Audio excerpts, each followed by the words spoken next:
Бүгін бізде жексенбі 20 қыркүйек. Менің папам бүгін 61-ге толып жатыр. Құттықтап қойсаңыздар болады. Ал біз болса папамызға барғымыз келіп тұр, бірақ бара алмаймыз, өйткені папамыз Сеулда емделіп жатыр. Біз әзірше осы Астанада бір табиғатты аралап қайтамыз.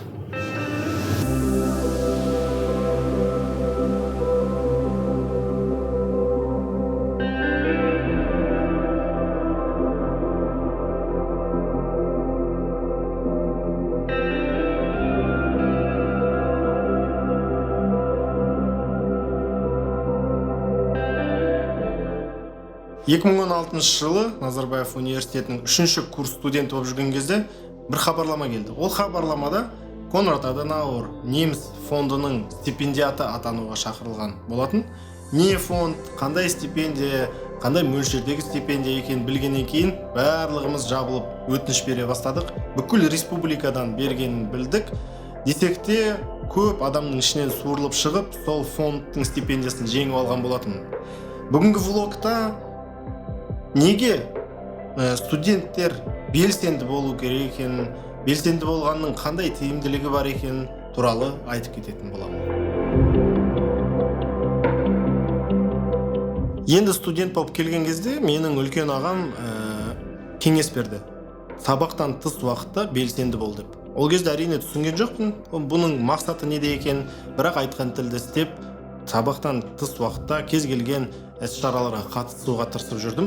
Кейін ойлап қарасам, сабақтан тыс уақытта тек жатақханада жата бермей, іс-шараларға барып, оған ұйымдастыруға көмектесіп, болмаса өзің бір іс-шара ойлап тауып, ұйымдастырып жүрсең, көп тәжірибе, көп дос жинайды екенсің.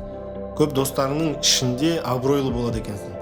Енді жеке басымның тәжірибемді айтатын болсам, кішігірім іс-шараларды ұйымдастырудан бастап, үлкен іс-шараларға дейін ұйымдастырып, соңында сондағы студенттік үкіметтің президенті болуға дейін жеткенім бар. Әрине, сондықтан да студенттердің сабақтан тыс уақытында белсенділікті танытқаны өте маңызды.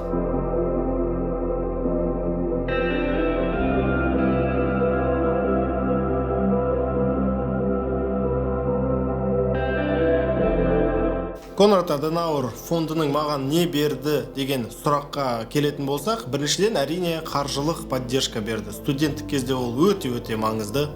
Екіншіден, менің білімім мен тәжірибемді әрдайым өсіріп отыру үшін неше түрлі семинарларға шақырып отырды.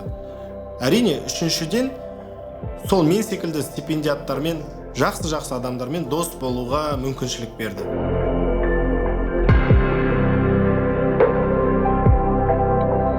Әрине, бұл фонд, бұл программа Қазақстанда жалғыз программа емес. Өте көп басқа программалар бар.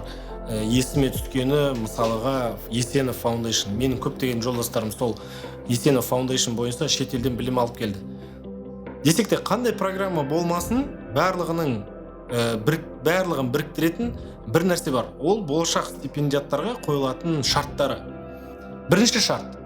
Өте жақсы сабақ оқу керек. Яғни сабақты алатын бағаларың өте жақсы болу керек. Екінші шарт. Сабақтан тыс уақытта бос өткізбей, белсенділікті танытып жүріп өткізу керек. Үшінші шарт. Әлемді, айналамды өзгертемін, жақсы жаққа өзгертемін деген мотивацияң өте жоғары дәрежеде болу керек. Конрад Аденауэр атындағы фондқа келетін болсақ, бұл фонд маған өте үлкен мүмкіншіліктерді сыйлады. Ол жердегі тек қана стипендиаттармен ғана емес, сол фондтың қызметкерлерімен де өте жақсы дос болып кеттік. Фондтың бастығы Томас Хельм мырзамен де жақсы дос болдық. Осы қазір сіз көрген видеода біз Томаспен және басқа жігіттермен Қорғалжын қорығына барып, бір айналып, өте керемет әңгіме айтып қайттық. Бұл Томастың ең соңғы сапар болды Қазақстанда жасаған, өйткені оның 5 жылдық контрактысы бітіп, өз еліне Германияға қайтып бара жатыр. Көңіліміз өте мұңайып қалды әрине, десек те аманшылық болса, әлі әрине кездесіп, керемет сұхбат құрамыз деген ойдамын. Егер сіз осындай фондтың стипендиаты атанғыңыз келсе, алдында айтылған кеңестердің барлығын орындасаңыз болады. Видео ұнаса, лайк басып пікір қалдырып кетіңіз. Келесі видеода жүздескенше.